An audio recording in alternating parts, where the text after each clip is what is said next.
So good morning, everybody. And I'm going to talk about the value proposition canvas. Let me share my screen.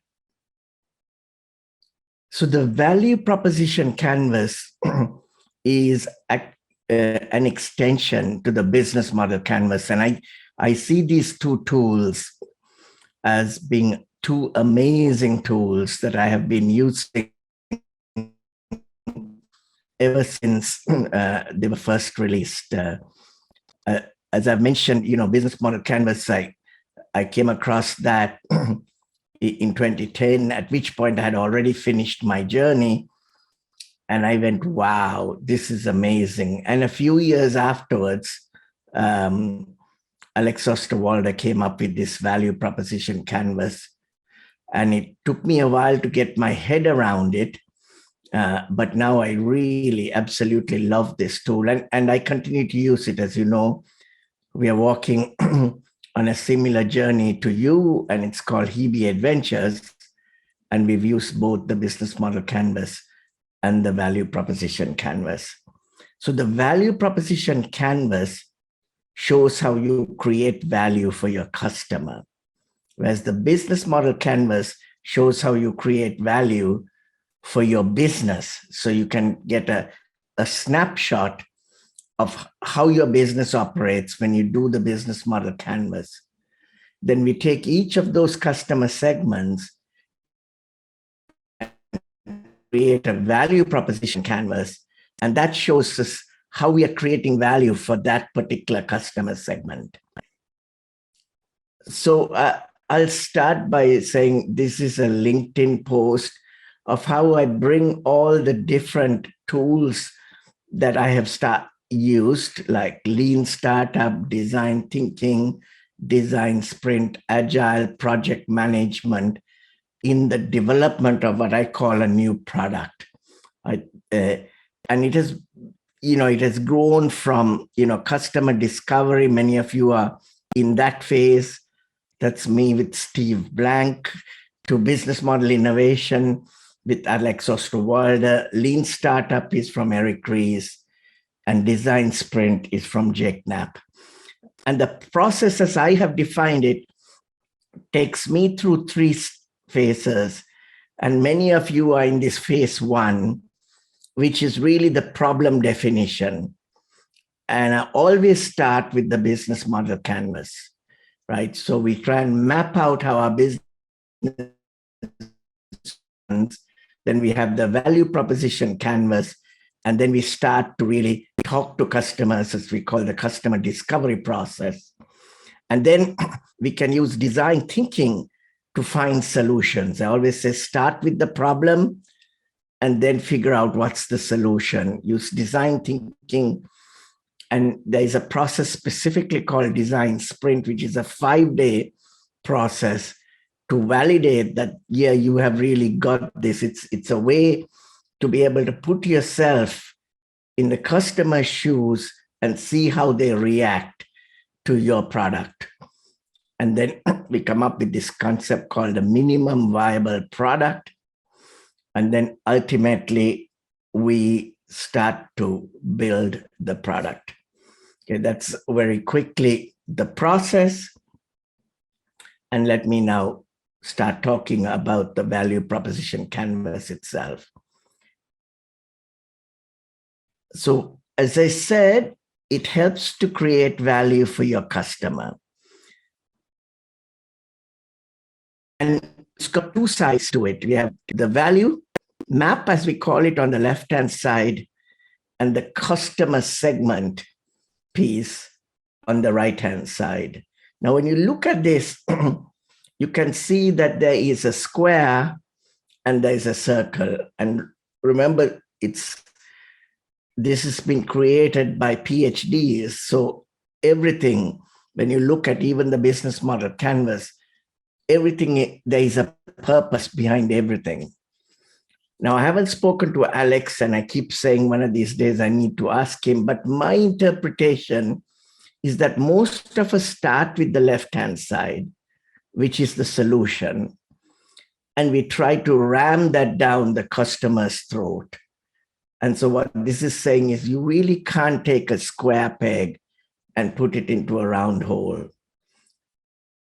And it's really asking you to focus on the customer. And when we look at the customer, you can break the customer into three areas. The customer jobs, which is the jobs to be done, and the pains, and what are the gains. So often, when I first started with this, right, I used to get a little bit confused between pains and gains. So the gains are not necessarily the opposite of pain. So you don't say, I have this pain, the gain is getting rid of that pain. Instead, if you were to think of something like, say you have a headache. So the headache is a pain and you want to get rid of it. But the gain when you get rid of it is that you can go out dancing or you can go to the movies.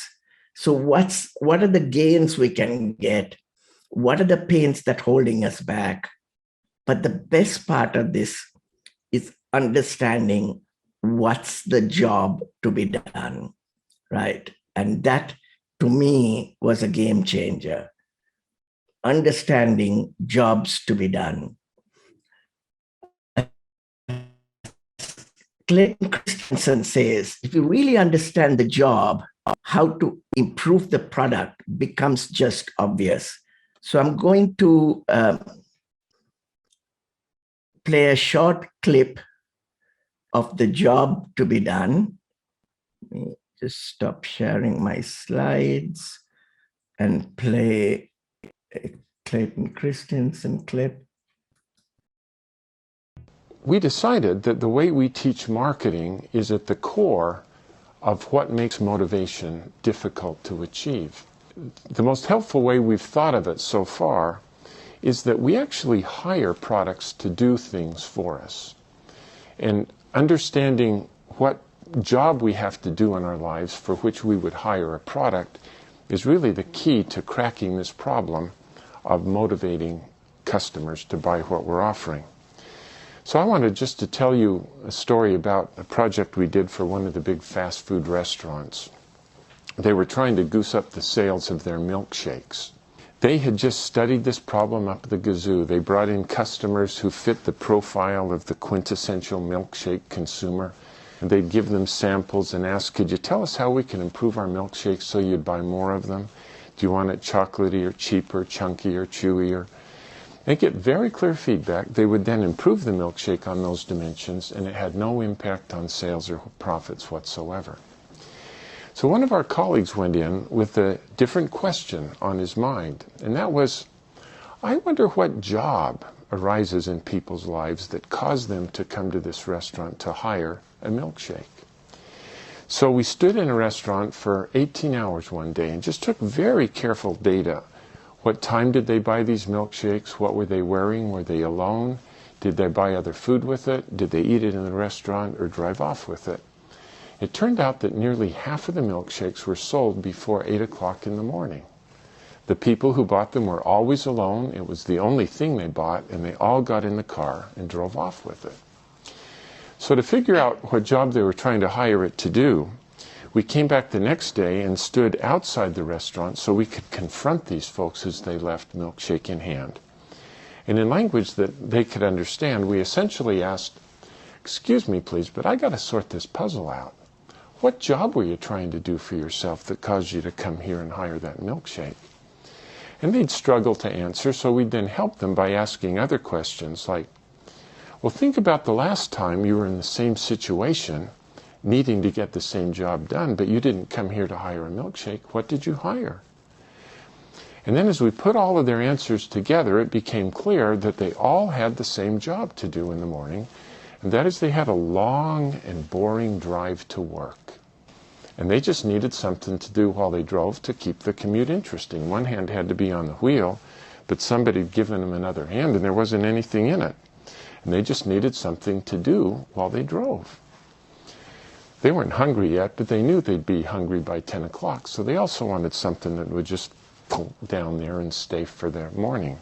Good question. What do I hire when I do this job? You know, I've never framed the question that way before, but last Friday I hired a banana to do the job.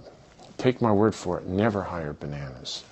They're gone in 3 minutes, you're hungry by 7:30. If you promise not to tell my wife, I'd probably hire donuts twice a week, but they don't do it well either. They're gone fast, they crumb all over my clothes, they get my fingers gooey. Sometimes I hire bagels, but as you know, they're so dry and tasteless. Then I have to steer the car with my knees while I'm putting jam on them, and then if the phone rings, we got a crisis. I remember I hired a Snickers bar once, but I felt so guilty I've never hired Snickers again. Let me tell you, when I come here and hire this milkshake, it is so viscous that it easily takes me 20 minutes to suck it up that thin little straw. Who cares what the ingredients are? I don't. All I know is I'm full all morning and it fits right here in my cup holder. Well, it turns out that the milkshake does the job better than any of the competitors, which in the customer's minds are not Burger King milkshakes, but it's bananas, donuts, bagels, Snickers bars, coffee, and so on. But I hope you can see how, if you understand the job, how to improve the product becomes just obvious.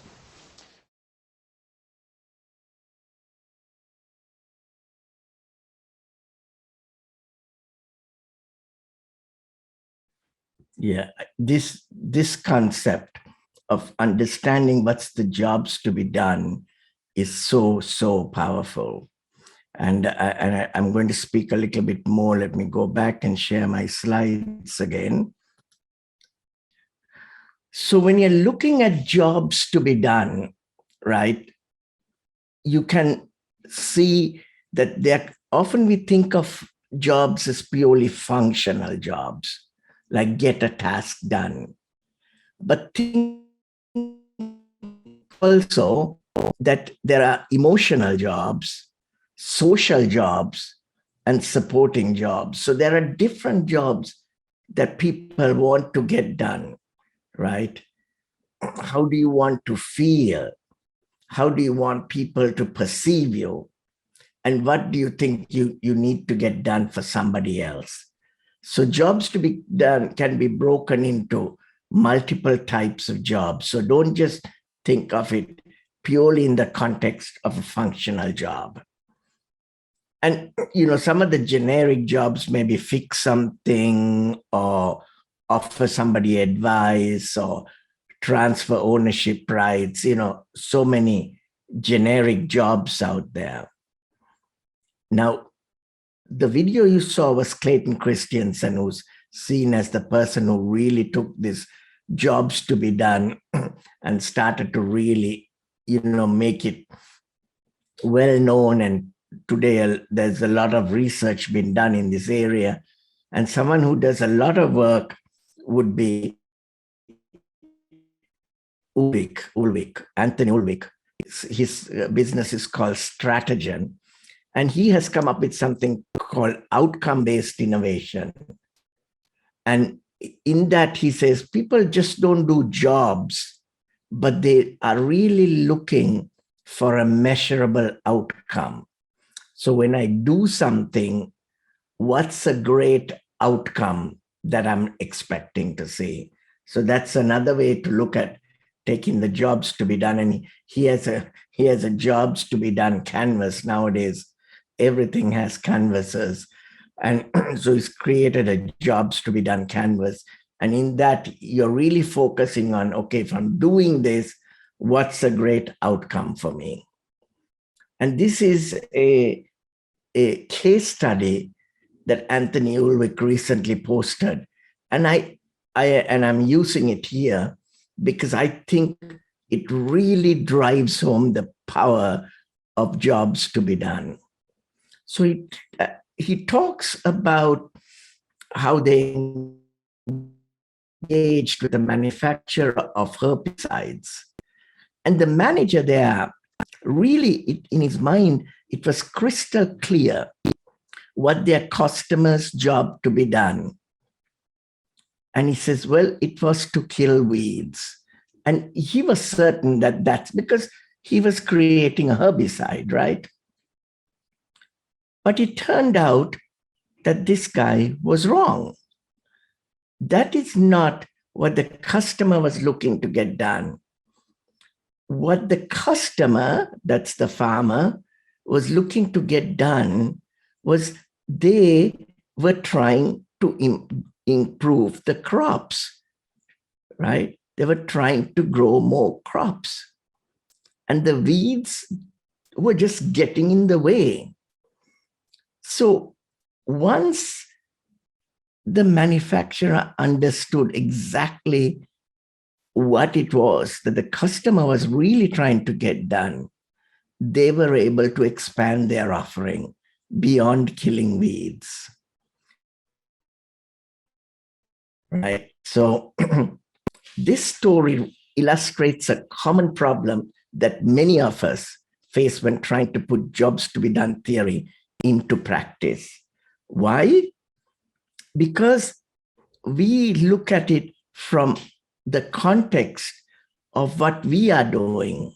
So what's the job of my product and who's doing that job, instead of asking who is actually using my product and what are they trying to get done. This is so powerful. I think this really drives home the jobs to be done theory. Because the nuance may seem trivial, but as in many aspects of business, it's the details that matter, right? That is really, for me, it really drives home the message of the importance of understanding why your customers want this job done. This statement that is widely used, I think, in hindsight, there is a mistake here. It says people don't want to buy a 1/4-inch drill. They want to buy a 1/4-inch hole. So the assumption that the author is making here, I'm asking that question, what is the assumption the author is making here? They're really saying that in order to put a picture on the wall, you need to make a hole, because at that time, the only way to hang a picture was by putting a nail on the wall and hanging a picture. But actually, the job to be done is not making a hole, but to hang the picture. And nowadays, you don't need to do that, right? I mean, you can get all these things now. You can just put this, a little sticker or something, and you can just paste your pictures and it doesn't destroy the wall. And when you look at jobs to be done, the interesting things is that the jobs are stable over time, right? The hanging of the picture in the wall. Now, how we might go about doing it might be different. And as technology improves, we might find different ways to do it. But the job to be done is still stable over time. And people are looking to get a job done and not to interact with you as the seller. And when they're looking for services, they're trying to get more of their jobs done better. And it's able to predict the behavior that becomes the key unit of analysis. And it can be used across all disciplines. Now I'm going to go back into, so we started by saying, when we looked at the customer segment, you can break it into 3 sections: jobs to be done, pains, and gains. So I'm going to use the example of Airbnb. I know this is too simplistic, this business model canvas of Airbnb. at a higher level, right? You have people who want to rent out their place, and then you have the travelers essentially. So the business model canvas might look something like this for Airbnb. In reality, you can actually break the individual travelers into different sections, and you might have different types of landlords. But let's assume there are landlords and travelers. And I'm going to take the landlord as an example, right? Here now, if we were doing this in class, I'd be asking you, might as well try it and see if you want to use the chat. And let's think of yourself as a landlord, and please feel free to use the chat and ask yourself, imagine you have a room in the house and you want to rent it. What are the things that you have to do? What are the jobs that you have to do? Go ahead, use the chat function, and I will see what you all are saying. Let me give a minute or two for you to very good. Get income. Yeah. Actually, in a way, the income piece, thanks, Hannah, is actually a gain, right? So imagine you have a room today and you want to rent it out. Some of you may have already done this. Yeah. And you keep the building safe. Excellent. Again, that's something that you would worry about. I would put that as a pain. Meet interesting people would be more of a gain. But it's things like, let's say, it would be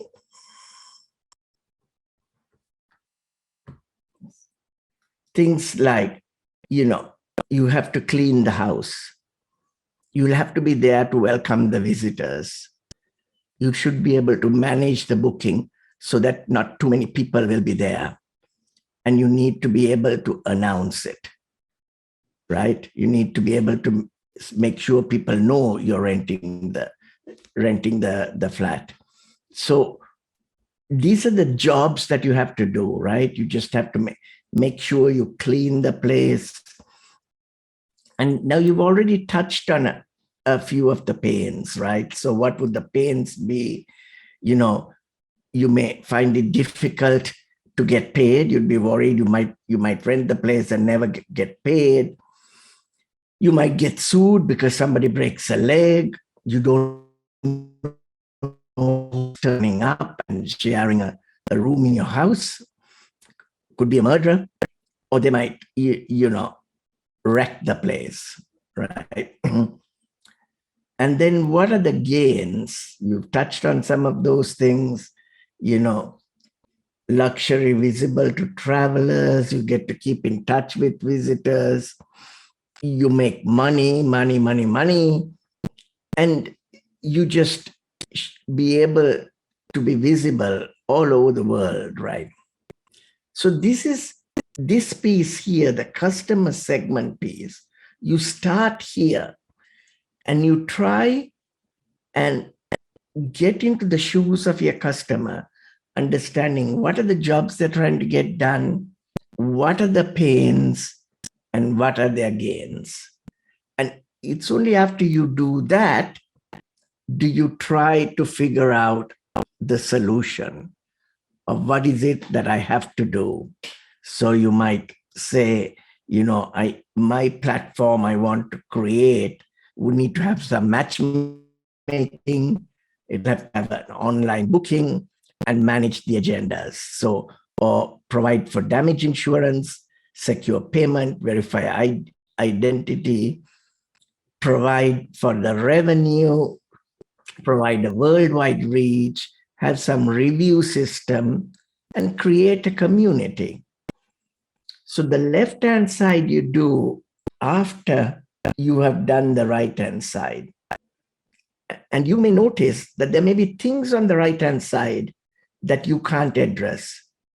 like clean the house, right? So there are things, certain jobs to be done that may not be addressed by your product, and that's okay. But at least you understand the jobs to be done. In fact, Airbnb has created a complete new industry where there are service companies going around cleaning and getting the property ready for people to rent. Okay, now we just coming towards the end of this, just to look at what happens next. And if I was to look at a traveler, right? So remember we said the landlord, and then we have the traveler. So I'm sure most of you, if you looked at the traveler, would have come up with something like this, right? The travelers, they're trying to find a place to stay, visit the best attractions, they're planning their travel, they'd be worried it's not clean, its payment may be unsafe, what happens if my flight gets canceled? And then the upside is, of course, you can turn up at any time and you can check in, good food, tips of where to visit, and so on. Now, Airbnb did some research and they found that 75% of people are dissatisfied with their journeys. Interesting, isn't it? I find that stat a little bit difficult to believe, but anyway. So a survey of 2,000 UK respondents showed that 67% of people take a trip as a way to overcome daily stresses. That's interesting. 49% do it to help them feel rested. But 64% have been on a holiday that didn't meet their expectations. So it's good that they're doing this type of research to understand their customer better. In fact, if you look at the Airbnb site, you'd find how much it has changed through the ages. And this guy, Elaine, they hired a psychologist to help them. And he says people don't like capitalism because it does not deliver on the ultimate promise of deeper satisfaction. Does not deliver. What does he mean by this? Some of you may have seen ads like this, right? This is saying, find one word Smirnoff, right? Friends are worth Smirnoff. Then you go out with your friends and really does Smirnoff really deliver this outcome for you? Or this watch, where it talks about the father, it's not giving a watch to the son, it's actually giving a creating memory. And the question is, are people able to do this? And that's questionable, right? So it doesn't deliver what you are expecting it to deliver. So when you look at the Maslow's pyramid, right, the hierarchy of our needs, you start with the basic stuff, physiological and safety. And then you move up to belonging, esteem, and self-actualization. In the past, most of our business activity has been in the bottom two layers, right? But now we need to start looking at how we can move up the food chain. Can we create a place where people feel belonging, esteem, self-actualization? The Gen Zs are actually demanding of us now in terms of, corporate social responsibility environment needs, they're asking us to be aware of these. So Airbnb, when you look at Airbnb, right, what they're trying to do is they're trying to create a place of happy travel. It's not just about us getting rid of rooms. Imagine a world where you can belong anywhere. So we could change the customer segment piece to say, we'd like to connect with another culture, improve our relationship with the companion we're traveling with, or step back to sort out our future. So in the Maslow's hierarchy of needs, we are starting to find ways of meeting some of those higher needs. So when we come to map this out, you should really look at higher order jobs and come up with value propositions to help your customers get them done. Right? So that's really what this value proposition canvas webinar is, to get you to look at the value proposition canvas and then try and map your customer segments using the value proposition canvas.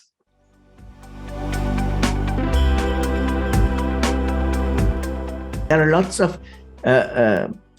free tools as well that you can do the business model canvas on, but with the Strategyzer, the value proposition canvas is also there on Strategyzer. These are all the stuff that you have put in here.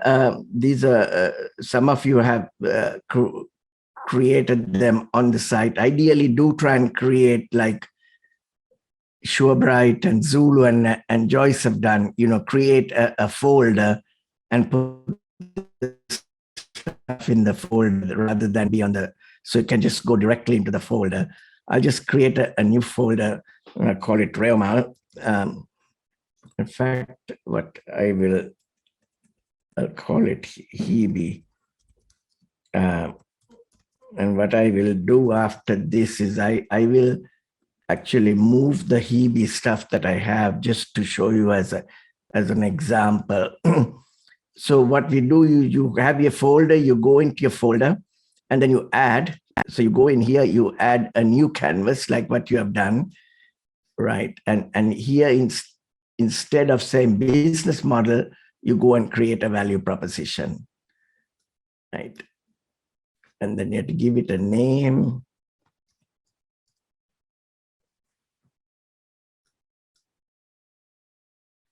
And then you get this. So let's say what you might do is add a customer profile. Let's say host families.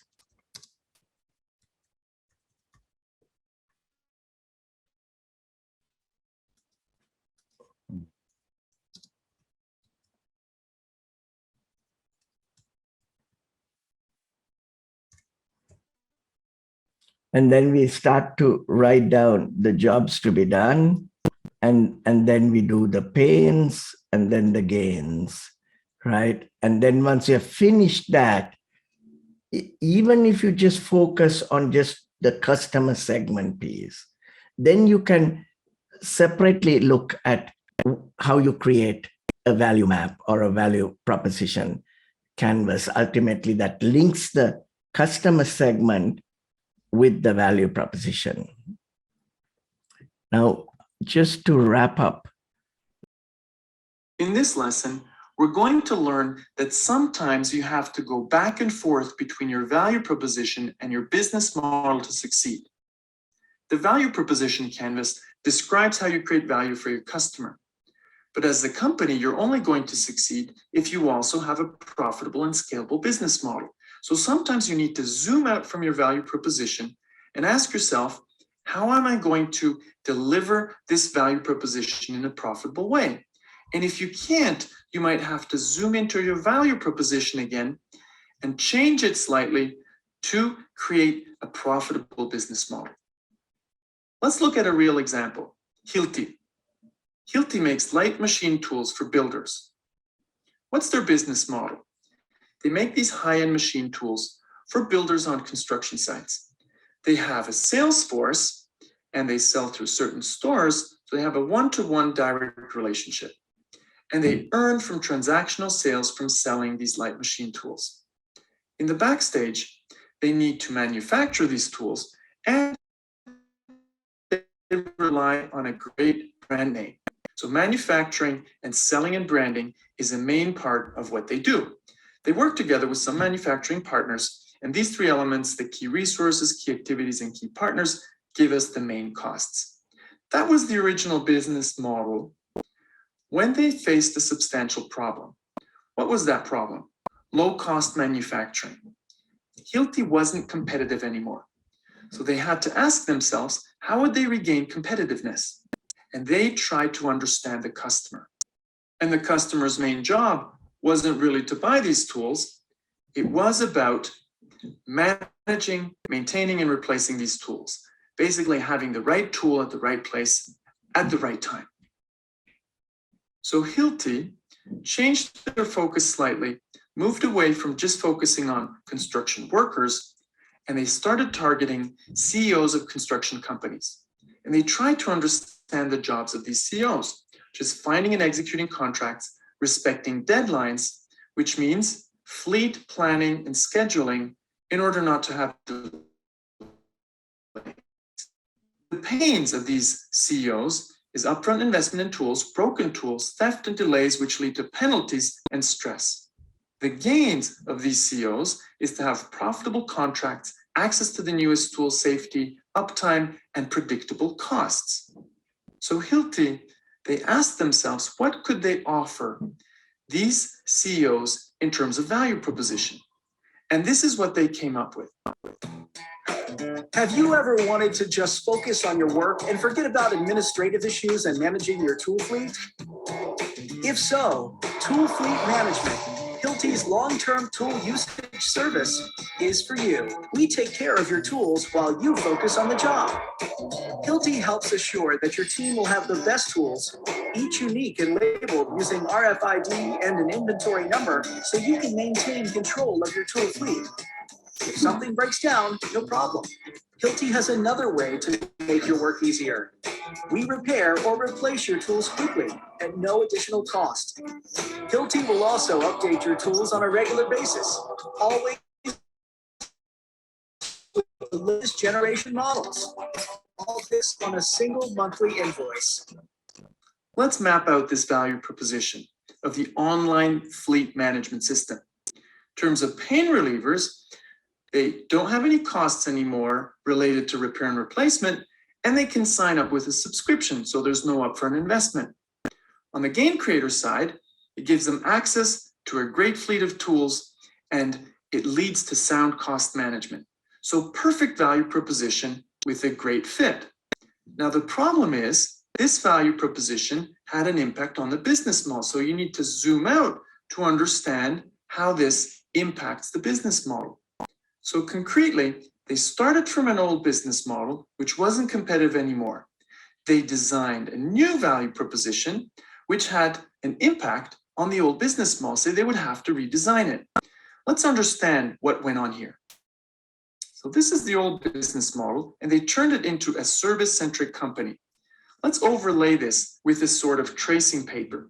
What are the elements, the business model elements related to the new value proposition? What was the impact? So the value proposition is an online fleet management system targeted at construction company CEOs. What's the channel impact? Well, these people, the salespeople, used to sell to construction workers. So they had to go through a training to be able to sell to construction company CEOs. Also meant that now this online fleet management system means a new channel because the fleets are managed online. The real value to Hilti now is that these construction companies sign up for large and long-term contracts. So moving away from transactional sales to large and long-term contracts. Here is now the important part of this value proposition change. It had a great impact on the backstage of the business model. First, the key activities changed substantially. So in addition to manufacturing, they now have to manage a service fleet. That is very different from the manufacturing business. In terms of key resources, they don't sell the tools anymore, but they manage them for the customer. So the inventory stays on their balance sheet. In terms of cost, this new service component has a huge impact on the cost side of the business model. So it's not as simple as just changing a value proposition. Sometimes you have to move back and forth between your value proposition and your business model to make it work. This now is a substantial part of Hilti's new business. Lessons learned. You can zoom out from the value proposition to look at or find the business model that makes the value proposition work. You can zoom in from the business model to look at or find the detailed value proposition. And sometimes you need to go back and forth between the business model and the value proposition until you get it right. Class dismissed. Great. And let me just stop that. And thank you again for turning up for this value proposition canvas. Yes, has asked me, is that the value proposition canvas behind you on the wall? Yes, we use it all the time, by the way. This is our living room, and my wife is not too happy about me using it. But now with COVID, etc., this is what where I do my work. So yes, that's a big value proposition canvas.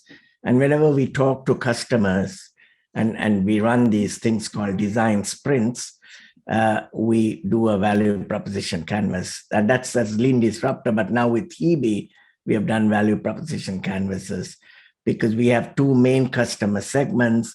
One is the host family, and the other would be the parents who are sending the children to study a new language.